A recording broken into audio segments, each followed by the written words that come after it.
호재는 계속 나오는데 왜 파이코인 가격은 오히려 더 힘을 못 쓰는 걸까요? 메인넷은 정리되고 있습니다. KYC는 더 넓게 확대되고 있습니다. 실제로 쓸 수 있는 파이의 기준도 점점 더 분명해지고 있습니다. 그런데 시장은 이 변화를 반기기보다 먼저 공급 부담과 매도 압력부터 보고 있습니다. 오늘은 이 흐름을 하나로 묶어서 보겠습니다. 파이 네트워크는 지금 무엇을 정리하고 있는지, 실제로 쓸 수 있는 파이는 무엇인지, 그리고 이런 구조 진전이 있는데도 왜 가격은 약하게 반응하는지, 이 세 가지를 차례대로 연결해서 보겠습니다. 먼저 첫 번째입니다. 파이 네트워크는 지금 무엇을 정리하고 있는가?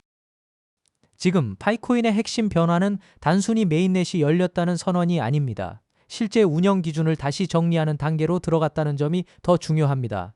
쉽게 말하면 시험용 환경에서 실제 운영 환경으로 넘어가기 위한 바닥 공사를 다시 하는 모습에 가깝습니다. 그동안 테스트넷은 예행 연습의 성격이 강했습니다. 반면 지금 이야기되는 페이즈 3 메인넷은 실제 웹3 생태계로 작동할 수 있는 구조를 다지는 과정으로 읽힙니다. 여기서 중요한 건 속도보다 기준입니다. 빨리 여는 것보다 어떤 방식으로 운영할 것인지 기준을 먼저 세우고 있다는 점입니다. 특히 KYC 기반 운영 구조가 다시 부각됐습니다.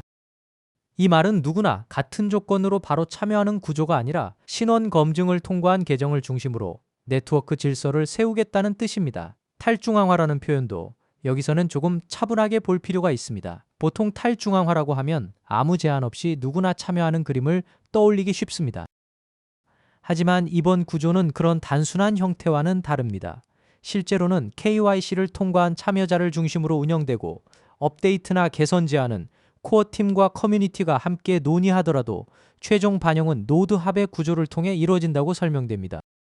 노드 합이라는 것은 특정 운영 주체 한 곳이 혼자 결정하는 구조가 아니라 네트워크 참여자들의 검증과 동의가 필요하다는 뜻입니다. 다시 말해 제안은 열어도 돼 반영은 검증 절차를 거치는 구조라는 것입니다. 이 부분은 중요합니다.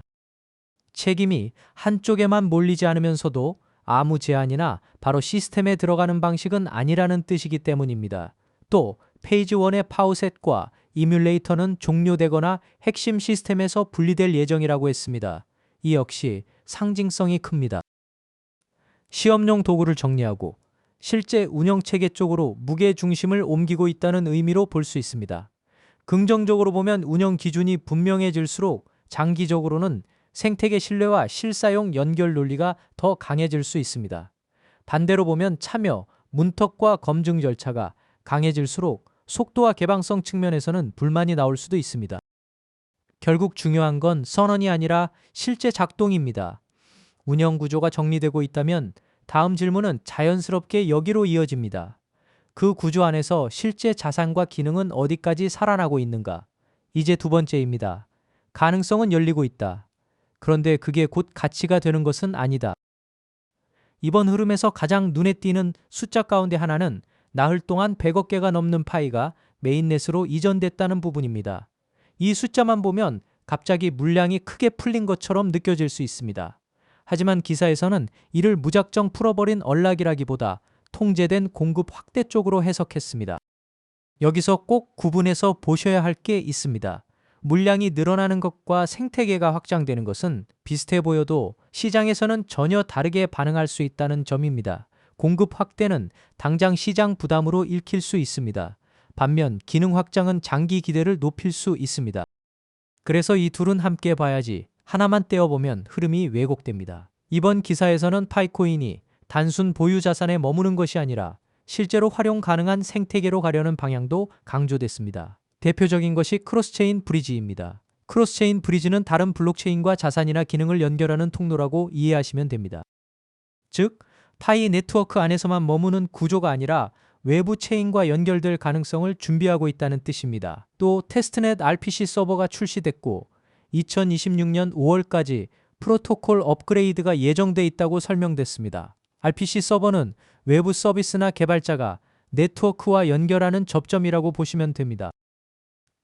개발자 입장에서는 이런 접점이 있어야 애플리케이션을 붙이거나 데이터를 읽고 쓸 수 있습니다. 이런 부분은 결국 개발자 진입 장벽을 낮추는 신호로도 읽힙니다. 여기에 더해 스마트 컨트랙트, 탈중앙 마켓플레이스, 금융도구 지원 준비도 함께 언급됐습니다. 스마트 컨트랙트는 정해진 조건이 충족되면 자동으로 실행되는 블록체인 프로그램입니다. 다시 말해 단순 송금 기능을 넘어서 실제 서비스가 올라갈 수 있는 구조를 준비하는 단계라고 볼 수 있습니다. 이 부분을 긍정적으로 보면 브리지와 스마트 컨트랙트가 실제 구현될 경우 장기적으로 유틸리티와 외부 연동성이 좋아질 수 있습니다. 하지만 부정적으로 보면 메인넷 이전량 확대는 단기적으로 공급 부담으로 읽힐 수 있고 공개적으로 검증 가능한 온체인 데이터가 아직 충분하지 않다는 지적은 신뢰 문제로 남습니다. 결국 지금은 가능성의 문이 열리고 있는 구간입니다. 다만 가능성이 바로 가치가 되는 것은 아닙니다. 시장에서는 늘 한 가지 질문이 먼저 따라붙습니다. 누가 참여할 수 있는가? 그리고 무엇이 실제 자산인가? 그래서 이제 세 번째로 넘어가겠습니다. 리얼파이는 무엇이고 누가 진짜 참여자인가? 이번 주제는 파이코인을 보는 기준 자체를 바꾸는 부분입니다. 왜냐하면 앱 화면에 보이는 숫자와 실제로 사용할 수 있는 자산이 다를 수 있기 때문입니다. 먼저 KYC 이야기부터 보겠습니다. 정리된 내용에 따르면 1,800만 명의 사용자를 대상으로 총 5억 2,697만여 건이 KYC 검증이 수행됐고 109만 4,680명의 검증자에게 1차 보상이 지급됐습니다. 성공 검증 한 건당 0.05파이가 돌아갔고 총 1,656만 8,774파이가 분배됐다고 설명됐습니다. 여기에 파이 재단이 추가로 1,000만 파이를 지원했다는 내용도 나왔습니다. 이 숫자만 보면 단순한 대규모 인증 작업처럼 보일 수 있습니다. 하지만 핵심은 KYC가 단순 신원 확인 절차가 아니라는 점입니다. 파이코인에서는 KYC가 네트워크 참여 자격과 연결됩니다.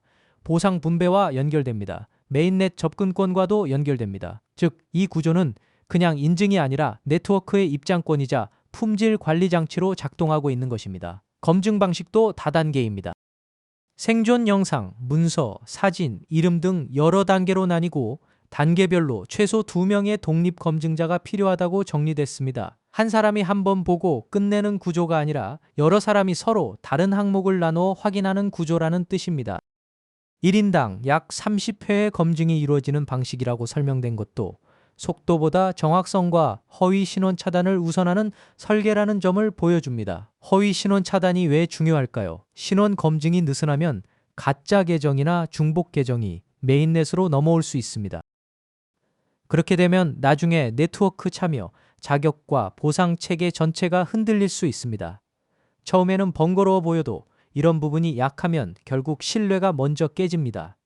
검증자 보상도 단순 이벤트성 지급으로만 볼 수는 없습니다. 이건 커뮤니티 참여를 유도하는 장치이면서 동시에 신원 확인 품질을 유지하려는 운영 장치로 해석할 수 있습니다. 그런데 여기서 더 중요한 질문이 나옵니다. KYC를 통과했다고 해서 그 파이가 곧바로 실제로 쓸 수 있는 자산이 되는가? 기사에서 말하는 리얼 파이는 기준이 분명합니다. 메인넷에 존재해야 합니다. 모바일 채굴 환경에서 이전이 완료돼 있어야 합니다. 실제로 전송하고 사용할 수 있어야 합니다. 그리고 블록체인상 소유권이 확인돼야 합니다.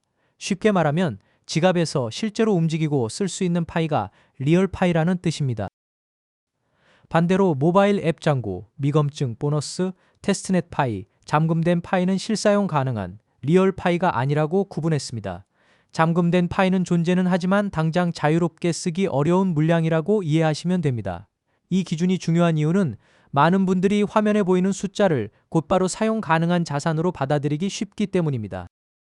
하지만 파이코인에서는 숫자로 보이는 잔고와 실제로 지갑에서 접근 가능한 자산이 다를 수 있습니다. 그래서 실사용 논리를 설명할 때는 언제나 이 질문으로 돌아와야 합니다. 지금 이 자산이 실제 지갑에서 움직이는가?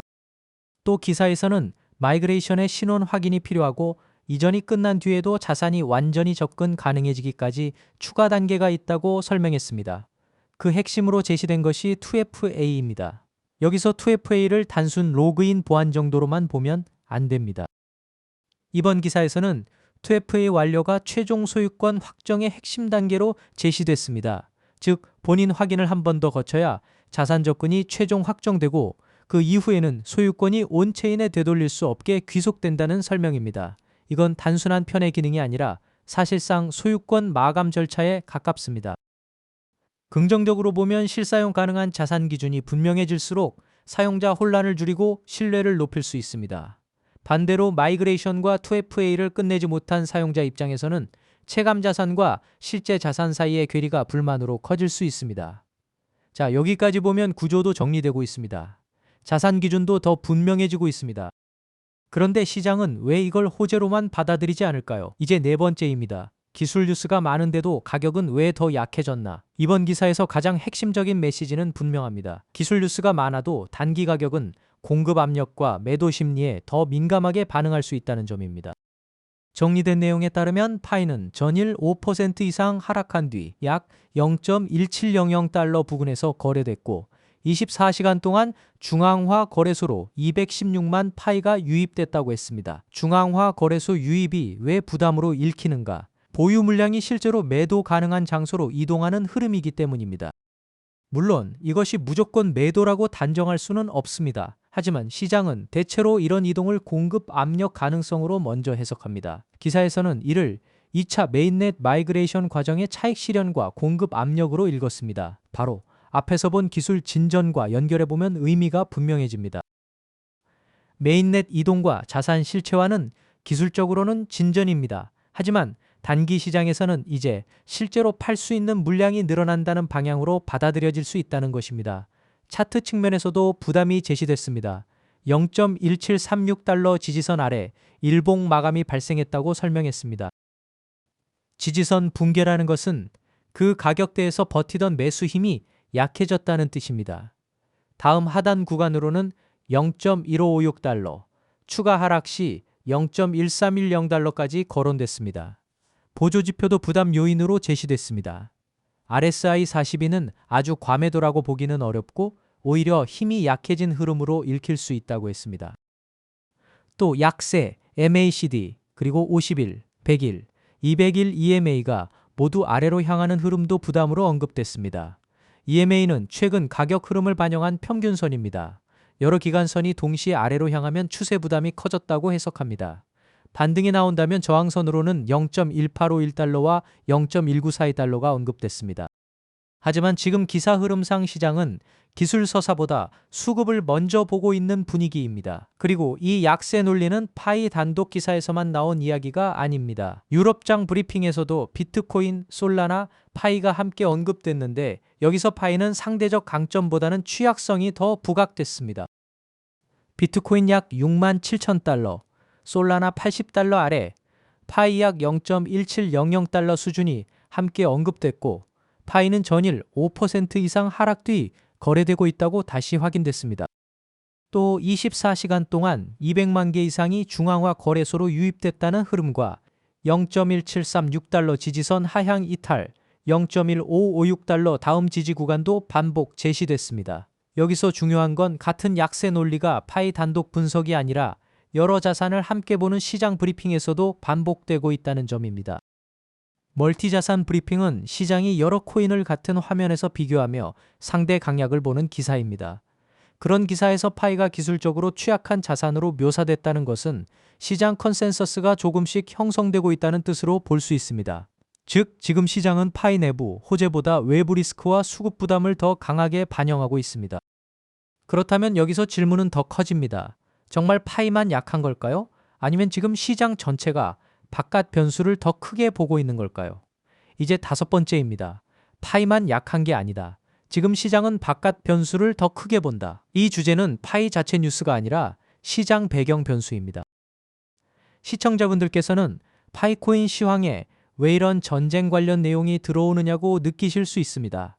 하지만 지금 시장에서는 이런 지정학 리스크가 위험자산 전반의 심리를 흔드는 핵심 변수로 작동하고 있기 때문에 반드시 연결해서 봐야 합니다.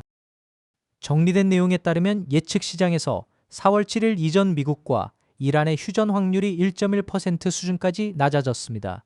그리고 4월 15일 6.5%, 4월 30일 17.5%, 5월 30일 36.5%, 연말 68.5% 등 시계열별 확률도 함께 제시됐습니다. 예측 시장은 실제 사건 결과를 맞히려는 확률 베팅 시장입니다. 그러니까 이 숫자를 확정 사실로 보시면 안 됩니다. 시장 참가자들이 단기 타협 가능성을 얼마나 낮게 보고 있는지를 보여주는 심리 지표로 이해하셔야 합니다.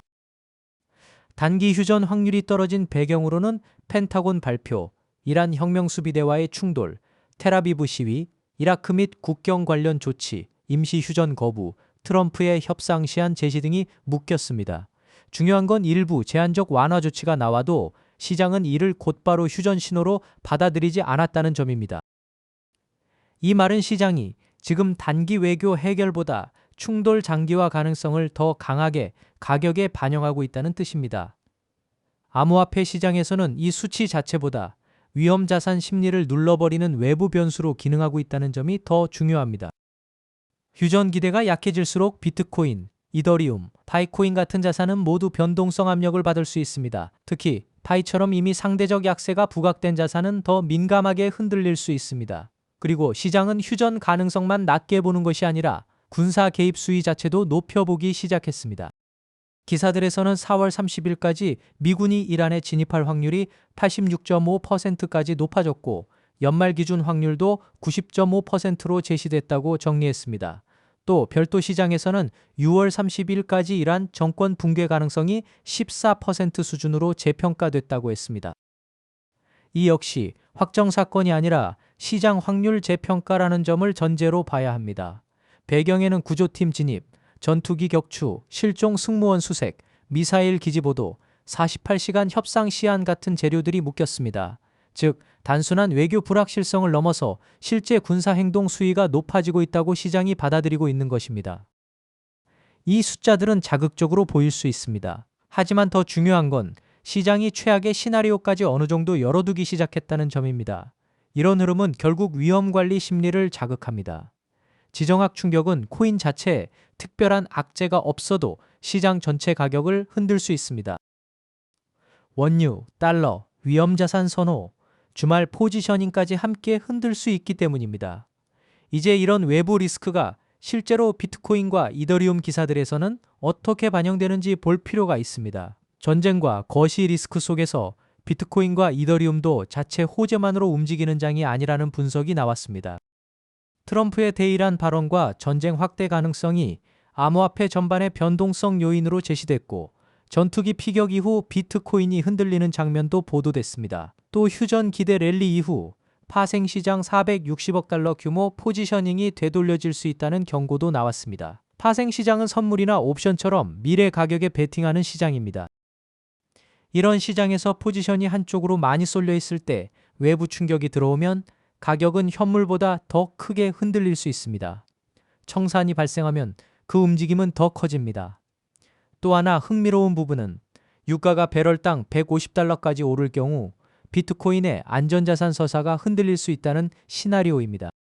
불안할 때 자금이 몰릴 수 있는 자산이라는 기대가 항상 유지되는 것은 아니라는 뜻입니다. 전쟁 장기화와 유가 급등이 오히려 유동성 압박과 위험자산 전반의 매도를 부를 경우 비트코인도 하방 압력을 받을 수 있다는 반론이 함께 제시된 것입니다. 주말 포지셔닝과 월요일 청산 리스크도 거론됐습니다.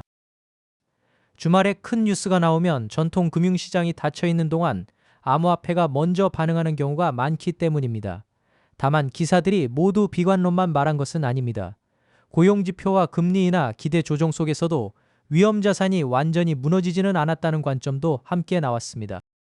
이 말은 불안 요인이 커져도 아직 매수세가 완전히 사라진 것은 아니라는 뜻입니다. 정리하면 지금 파이의 약세는 파이 내부 문제 하나만으로 설명하기 어렵습니다. 시장 전체가 위험 회피 쪽으로 기울어 있고 그 안에서 상대적으로 약한 자산이 더 민감하게 흔들리고 있는 구간이라고 보는 편이 더 가깝습니다.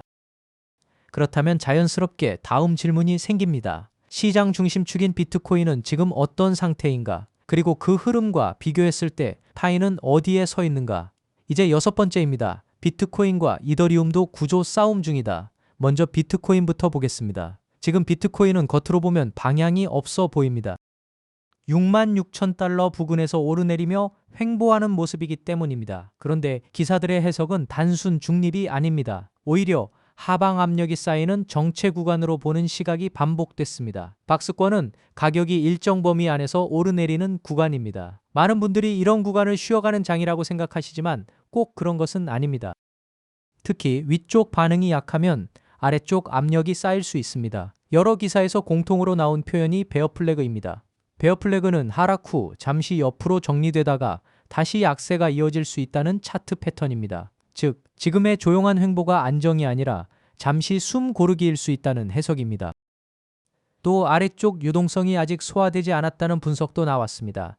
시장은 종종 아직 테스트되지 않은 아래 가격대를 한번 건드리고 나서 방향을 정하는 경우가 있습니다. 일간 MACD가 최근 몇 달 중 가장 깊은 음수 구간이라는 표현도 등장했습니다. 이 역시 추세 부담이 쌓여 있다는 의미로 읽힙니다. 그리고 66,800달러 부근 지지가 무너지면 6만 달러 하회 가능성까지 거론됐습니다. 하지만 비트코인은 단기 차트만으로 끝나지 않습니다. 여기서부터는 또 다른 구조 논리가 붙습니다. 기사들에서는 소매 참여가 기록적으로 낮고 밈코인 활동도 둔화됐다는 관측이 나왔습니다. 쉽게 말해 예전처럼 개인 투자자 열기가 시장을 끌고 가는 장면이 약해졌다는 뜻입니다. 반면 ETF 자금 유입, IBIT 거래 대금, 금과의 경쟁 구도, 기관 매수 기대는 중장기 강세론을 지지하는 재료로 제시됐습니다. ETF 자금 유입이라는 것은 증시 자금이 비트코인으로 들어오는 제도권 경로가 열려 있다는 뜻입니다. 이 경로가 커지면 예전과 다른 방식으로 수요가 들어올 수 있습니다. 그래서 10만 달러, 20만 달러 같은 강세 목표가도 등장합니다. 하지만 동시에 3만 4천 달러나 큰 폭 조정 같은 극단적 하방 시나리오도 함께 나옵니다. 이게 바로 현재 시장의 특징입니다. 낙관론과 비관론이 동시에 강하게 살아 있습니다. 또 공포심리 상승과 숏 포지션 청산 가능성도 언급됐습니다. 시장이 지나치게 비관으로 기울었을 때는 오히려 반등 재료가 생기기도 합니다. 수급 측면도 중요합니다. 정리된 내용에 따르면 라이엇, 마라, 나카모토 같은 채굴사들이 1분기 보유 비트코인을 매도한 흐름이 나왔고 고래주소 집중과 장기 보유자의 매도 전환, 기록적으로 낮은 소매 참여가 수급 부담으로 묶였습니다. 채굴사 매도는 운영자금 확보를 위해 보유 코인을 파는 흐름입니다. 장기 보유자 매도 전환은 오랫동안 들고 있던 투자자들까지 일부 차익 실현이나 현금화에 나섰다는 뜻이어서 심리적으로도 가볍지 않은 신호입니다. 온체인 지표인 RVTS 등이 시장 불균형을 시사한다는 분석도 나왔습니다. 이런 지표들은 가격 숫자보다 수급 상태를 더 먼저 보여줄 때가 있습니다. 그렇다고 한쪽 방향으로만 볼 수는 없습니다. 3일간 6억 7천만 달러 규모 매수, 옵션 만기 포지셔닝, 솔로 채굴 보상, 강한 고용지표 이후 가격 방어 같은 반대 재료도 함께 언급됐습니다. 즉, 누군가는 파는 반면 다른 쪽에서는 꾸준히 받는 흐름도 존재합니다. 이 묶음이 말해주는 건 분명합니다. 지금 시장 전체는 뉴스 한 줄보다 구조를 더 보고 있다는 점입니다. 누가 사고, 누가 팔고, 얼마나 잠기고 어떤 자금이 들어오고 있는가. 이 질문이 훨씬 더 중요해졌습니다. 비트코인 네트워크 자체의 장기 기술 논의도 비슷한 맥락입니다. 기사에서는 보수적인 노드 클라이언트 철학이 비트코인 안정성 측면에서 중요하다는 주장도 나왔습니다. 노드 클라이언트는 비트코인 규칙을 검증하는 소프트웨어입니다. 그리고 보수적 철학이라는 것은 규칙을 쉽게 바꾸기보다 네트워크 안정성을 우선하는 태도라고 보시면 됩니다. 확장성 논의도 함께 묶였습니다.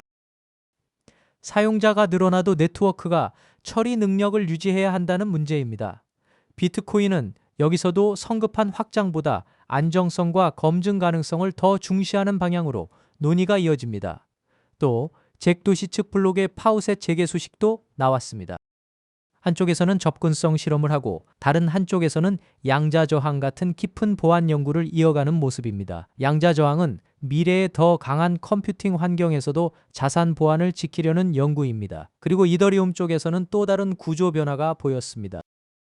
기사들에 따르면 이더리움 재단은 약 7만 이더 규모의 스테이킹 목표에 근접했거나 이미 완료한 것으로 보도됐습니다. 시점 차이에 따라 금액은 약 9,300만 달러에서 1억 4,300만 달러 규모로 다르게 표현됐는데 이는 가격 시점 차이로 이해하시면 됩니다. 스테이킹은 코인을 네트워크 운영에 맡기고 일정 기간 묶어두는 구조입니다. 이게 왜 중요하냐면 시장에서 당장 사고 팔 수 있는 유동 물량이 줄어들기 때문입니다. 그래서 기사들에서는 이 움직임을 유동 공급 감소와 시장 신뢰 강화로 해석했고 일부에서는 2020년 비트코인과 유사한 구조적 타이트닝 가능성까지 언급했습니다. 정리하면 파이만 구조와 가격의 괴리를 겪는 것이 아닙니다. 비트코인도 단기 차트는 약하고 수급 부담이 있지만 기관 자금과 ETF라는 중장기 논리가 살아 있습니다. 이더리움은 스테이킹을 통한 유동 공급 축소가 주목받고 있습니다. 즉, 지금 시장 전체는 좋은 뉴스가 몇 개 나왔느냐보다 누가 사고 누가 팔고 얼마나 잠기느냐, 바로 그 구조의 싸움으로 움직이고 있습니다. 이 비교를 놓고 보면 파이코인도 결국 같은 질문을 받아야 합니다. 실제로 풀리는 물량은 얼마나 되는가? 실사용 수요는 실제로 생기고 있는가? 공급 확대가 가치 확장으로 이어지는가? 이제 마지막입니다. 결국 시장은 제도권 편입과 실사용 전환을 보게 된다. 이 흐름의 마지막에는 규제와 제도권 인프라 재편이 있습니다. 그리고 이 부분은 암호화폐가 더 이상 주변 실험 영역이 아니라는 신호이기도 합니다. 정리된 내용에 따르면 FDIC가 2026년 4월 7일 규칙 표결을 진행할 예정이고, 대상은 FDIC 감독을 받는 스테이블 코인 발행자 가운데 공급량 100억 달러 이하 구간이라고 했습니다.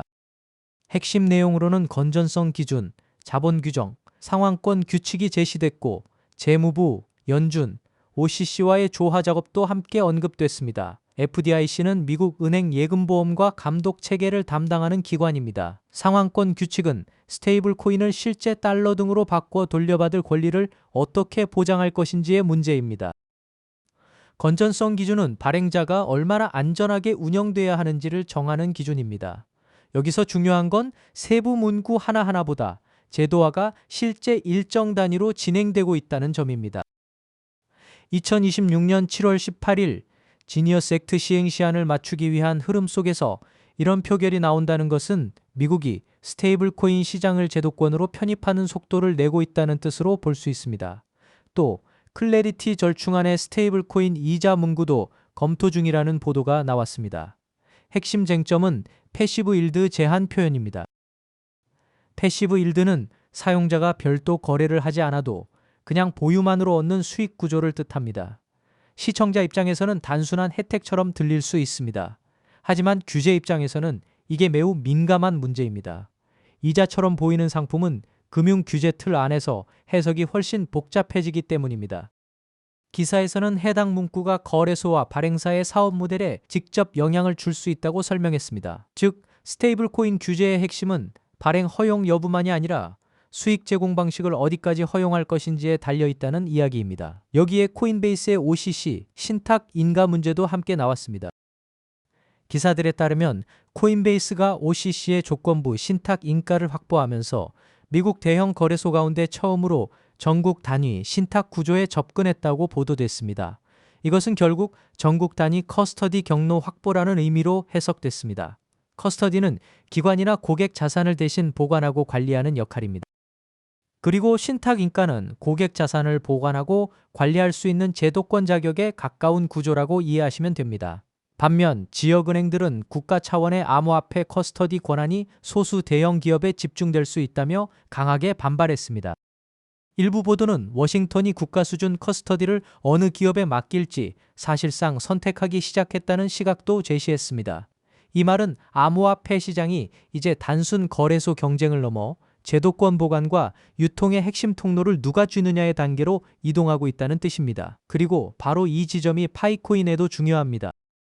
파이코인 역시 결국 이 큰 흐름 속에서 평가받게 되기 때문입니다. 단기 가격이 오르느냐 내리느냐만이 아니라 실사용이 실제 수요로 전환될 수 있는가, 공급 확대가 시장 부담을 넘어서 가치 확장으로 이어질 수 있는가, 제도권 구조와 연결 가능한 방향성을 만들 수 있는가, 이 질문을 피할 수 없게 됩니다. 정리해 보겠습니다. 지금 파이코인은 기술 구조만 보면 한 단계 더 정교해지고 있습니다. 페이지 3 메인넷, KYC 기반 운영, 리얼파이 기준, 메인넷 이전, 브리지와 스마트 컨트랙트 준비까지 구조를 다듬는 흐름은 분명히 이어지고 있습니다. 하지만 시장은 그 구조 진전보다 실제로 풀리는 물량과 거래소 유입, 그리고 바깥의 위험 회피 심리를 더 먼저 반영하고 있습니다. 그래서 지금은 좋은 뉴스의 개수보다 그 뉴스가 실제 수요로 바뀌는지를 확인하는 구간이라고 봐야 합니다. 시청자분들께서 앞으로 체크하실 포인트도 분명합니다. 첫째, 메인넷 이전 물량이 실제 매도 압력으로 이어지는지. 둘째, 리얼파이와 실사용 논리가 실제 서비스 확장으로 연결되는지. 셋째, 중앙화 거래소 유입 흐름이 꺾이는지. 넷째, 비트코인과 이더리움이 거시 리스크 속에서도 방어력을 회복하는지. 다섯째, 규제와 제도권 편입 흐름이 시장 신뢰를 높이는 방향으로 가는지. 결국 지금 시장은 한 가지 뉴스만 보고 판단하기보다 기술은 기술대로 보고 가격은 가격대로 보고 그 위를 덮고 있는 것이와 규제 환경까지 함께 보는 시각이 더 중요해진 구간입니다. 본 내용은 투자 권유가 아니며 기사와 시장 자료를 바탕으로 정리한 참고용 해설입니다. 최종 판단은 시청자 여러분 각자의 기준에 따라 신중하게 하시기 바랍니다.